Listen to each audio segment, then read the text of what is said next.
So today we're going to do the handover video on the Chausson Premium 520. We're going to start on the outside and then we're going to move on to the inside. So firstly, coming over to the passenger side, you'll notice that you've got your fill-up points, you've got your AdBlue below and then your diesel above.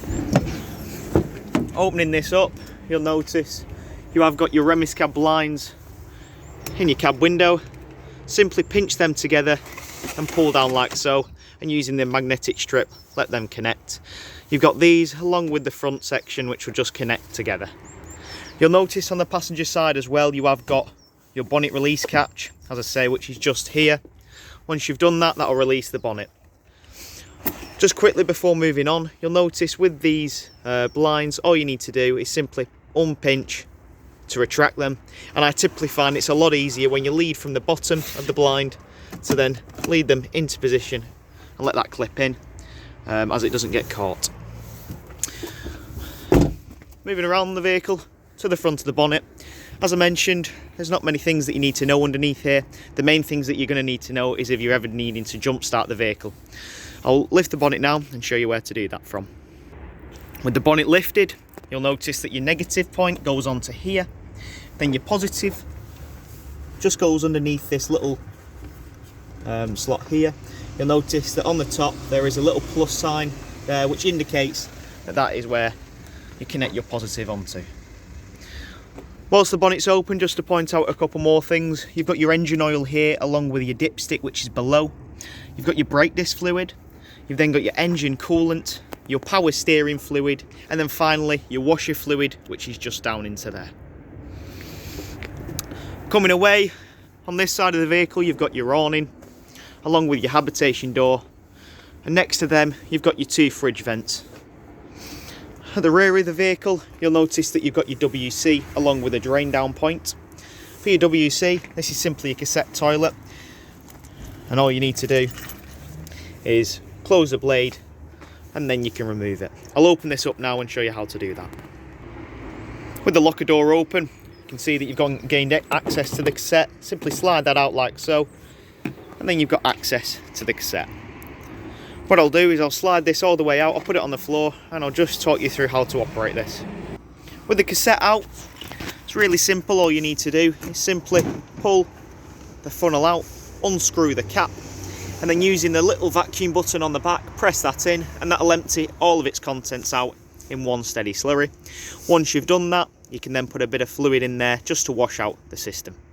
You'll also notice that you've got an orange lever here that opens and closes the cassette, and this is what makes contact with the blade as mentioned earlier. You need to make sure that when you are removing the cassette that the blade on the toilet is always closed. Therefore, you don't need to do anything with this. Leave that in this position. You shouldn't need to do anything with it. As a rule of thumb with anything in a motorhome, and especially for this, if it feels like it's being forced, you are probably doing something wrong, so do bear that in mind. You don't want to force anything, because what that'll ultimately do is break and snap the entire system. When putting it back in, simply push like so, let that clip in, push the nozzle back in, and then you're good to go. As I mentioned earlier, you have got one of your drain down points on this side of the vehicle. There are three main drain down points to a vehicle. You have your wastewater, your fresh water, and then your boiler. Your boiler is on the inside, and your waste and your fresh is on the outside. As I say, your waste is just here, indicated by the sticker, and below that, as you can see, just by pulling this lever, that'll allow the entire system to drain down. Moving along the back, you'll notice up at the top you've got your reverse camera which is already installed, and then another access point into your garage. You have of course got the dividing doors through there. On the rear you have got your gas bottles. Whilst on the topic of the gas bottle, obviously when you are travelling, make sure that the gas is always turned off at the bottle, because you don't want to be driving with the gas on, and then when you're on site you can simply turn them on and let it feed through. Coming over to the other side of the vehicle, you'll notice that you have a long hatch here which is otherwise known as your convenience locker, along with another sticker there. Before I go into the convenience locker, you'll notice, as I say, this other sticker which indicates your fresh water drain down point. So your waste is on the other side and your fresh is simply here. Underneath the vehicle I'll just show you. You can see that you have a blue pipe, which is just there, along with a second one, which is just below. There it is. Now, you have got two. This longer one is a breather pipe and shouldn't have a cap on it. And the other one, which is at the back, is your drain down for your fresh water. Now at the moment, as you can see, it's no bung on the end, but what you'll have is in the vehicle a black bung which will simply connect onto that and stop the water from falling out and draining out. Obviously when you are travelling, you need to make sure that that's either on or off, depending on whether you've got water in the system. And as I say, it's that second one, which is the shorter one, not this longer one, as this is the breather pipe. With the locker door open, you'll notice that you gain access to the fresh water tank.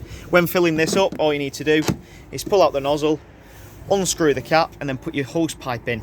Fill that up, and then once it's flowing out, you know that it's full. You can, if you wanted, wash this system out by removing this and obviously wiping it out and giving it a clean. Finally, on this topic of your fresh water, you'll notice that you've got another little clip here. This is another drain down point for your water and is a quick drain down point.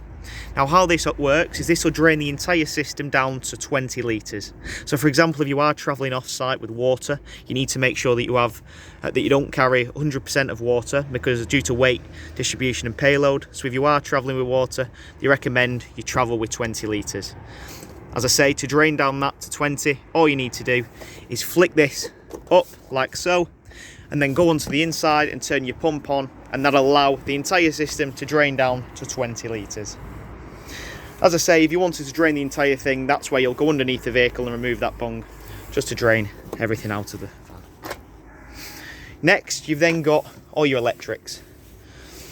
Open the door, you've got your RCD breaker, which houses your trip switches, which are just below there, and also your fuses, which are there.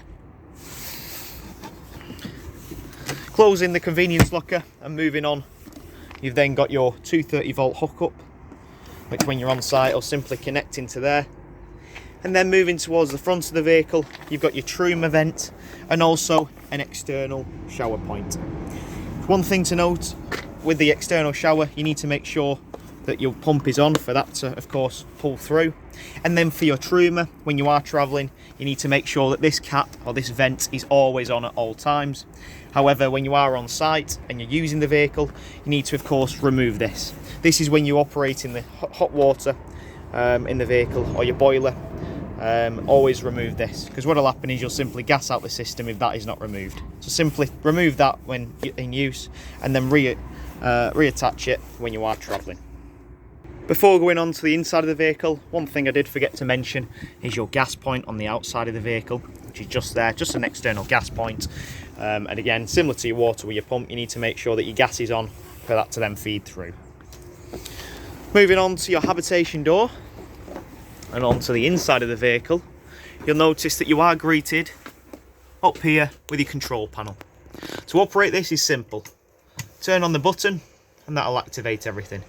You can see that you've got your lights here at the top. You've then got your pump button and then another light switch there, which will operate your awning light or your door light on the outside of the vehicle. Below that, you've then got your habitation battery level. Next one, you've got your vehicle battery level. The next one, you've got your fresh water level. And then finally, you can alter the brightness of the screen. Now, one thing that I did skim across, going back up to your pump, is when you click this, you firstly need to make sure that you've got water in the system. Never run the pump without any water in the system, because that will just burn out the pump. So make sure that you've always got water in once you're doing that. Once you've done that and you've got water in, click your pump and then go to each of your taps, including your shower, and turn them on and then turn them to hot. What that's going to do is it's going to pull fresh water from the fresh water tank into the boiler, which is priming the boiler, and then out of your tap. It'll spurt and splutter, and then once it's running steadily, you've primed your system for your hot water. Once you've done that on the hot water, flick it over to cold and do the exact same. Once it's all running steadily, you've primed your system, and once you've done that, you can actually leave your pump on, because on each of your taps, including your shower, you have an isolator or a micro switch, which will activate and deactivate the pump whenever you need to. So do bear that in mind. Very similar to what you get at home. One thing to know though is when you are out of water, make sure that you always turn that pump on, off rather, because you don't want it to burn out. Next on this side, you'll notice that you've got some switches here. These are just for little lights within the vehicle, along with a little sensor up there. Finally, you've got your Webasto heating system. Now in this vehicle, your space heater is completely separate to your boiler, as your boiler is for your truma, and that is for, in essence, your hot water and things like that.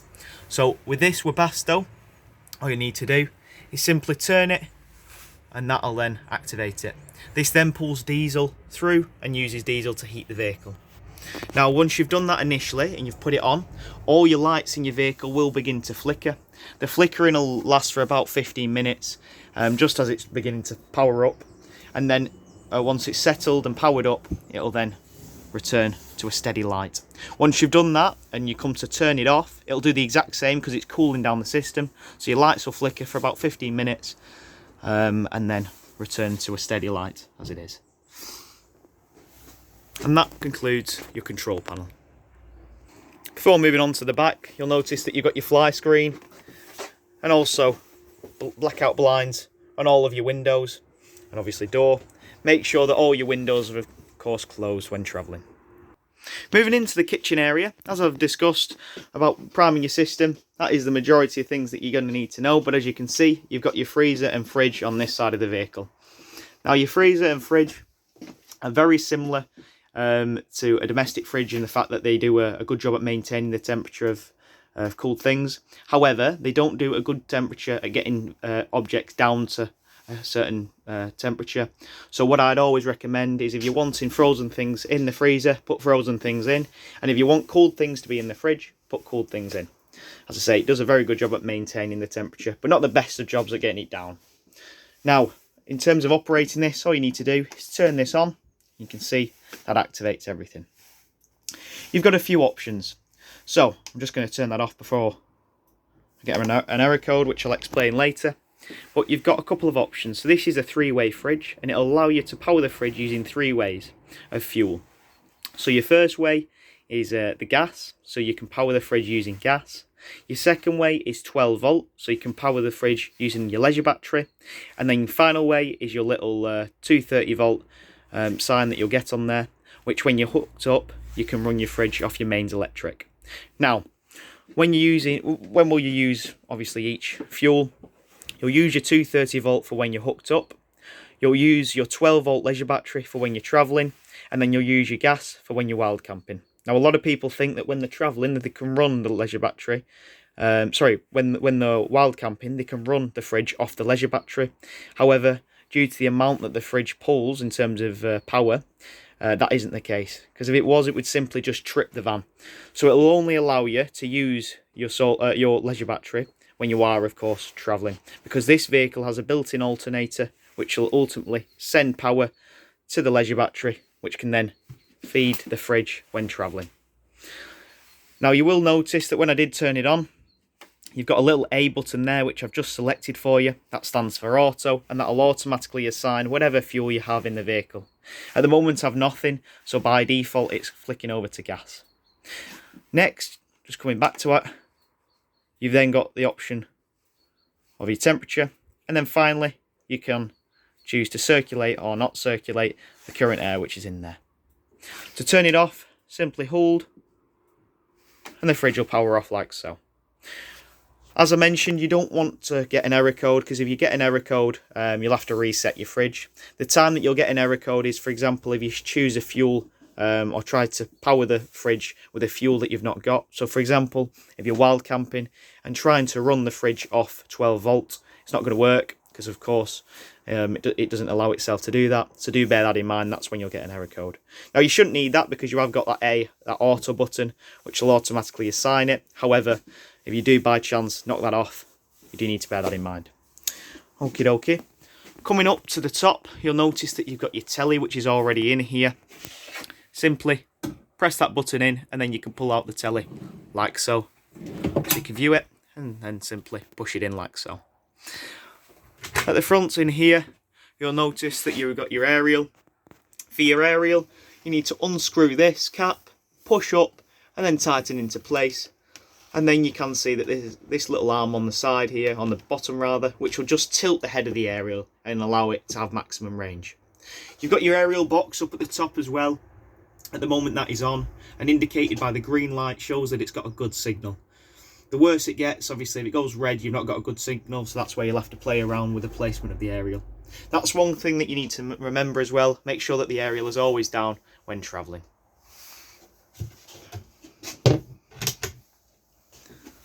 Coming back down to the kitchen, as I've mentioned about priming your system, you're alright with that. You have got your hob, which is here, 2 gas and 1 electric, and then below that, your oven and grill. You of course, on this side, got your buttons as well for your bed and your electric table. To operate them, all you need to do is coming over to the front, is put your key in, as we've got one demonstrated here, give that a turn, so that is now activated. Come back round to your buttons here, and then you can then operate your table. Press that and that'll drop into position like so. And the same again with the bed. If I click that button, as you can see, the bed will drop into place like so. Now whilst I'm on the topic of the bed, you need to make sure that the pillows and everything are out of the way. You don't need to, it doesn't matter about the backrest. So all this can stay, but anything on, of course, on the table or these scatter cushions need to be removed, so you can drop the bed all the way. As you can see, just sending the table back up now, just by the click of a button. Above your kitchen you have got a bit of storage, so you have some storage at the front here, and then also a little bit at the back as well. Now, as you can see, you've got your option for your boiler there. This boiler can be run off gas, and to operate that, all you need to do is simply click 50 or 70, and as I say, that'll use your hot water. That'll change your hot water rather. So, for example, if you are, getting a shower, you're going to want it on about 50 degrees. So if you press that up at the top, that'll activate it. And then when you're washing it up, you're going to want the temperature on about 70 degrees. So flick that down, as you can see, and that'll allow it to get up to temperature. And as I say, that's for your gas. So for example, if you were wild camping, come to this point and run it off your gas. Now before moving on from the kitchen, you'll notice that underneath here you have got some isolator switches. You might find them dotted around the vehicle. You don't need to do anything with them, just leave them as they are. They're in the right position. They just need to be left in that position for us and the technicians when we're working on the vehicle. Now moving into the back, you'll notice that you've got your toilet at the back here. To operate this, as I say, you need something on the something called the blade on the toilet. This is what this is. So all you need to do is to open the blade, push away from you, and that'll open the cassette. When you are using the vehicle, or using the toilet rather, you need to push that open. That'll open the cassette, so all the water and all the waste can drop into the cassette. Once you've done that, click your blue button, which will activate your flush, and then once you've done that, that'll flush the system, and you can then close the blade.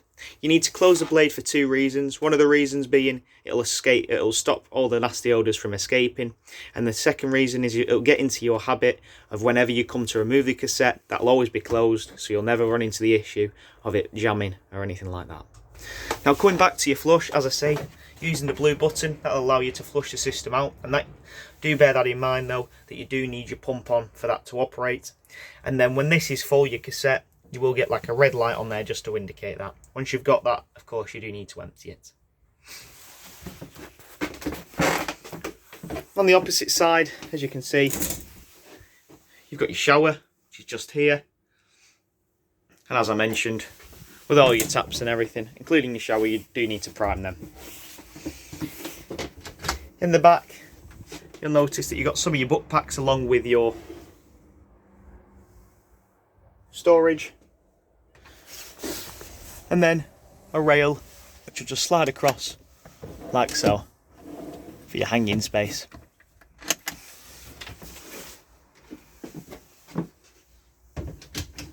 Coming back round to the front, as we've discussed, At the front, you've got your drop-down bed along with your table.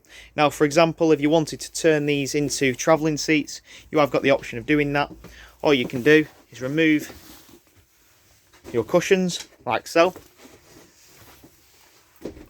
You can then see that you've got access to the seat there.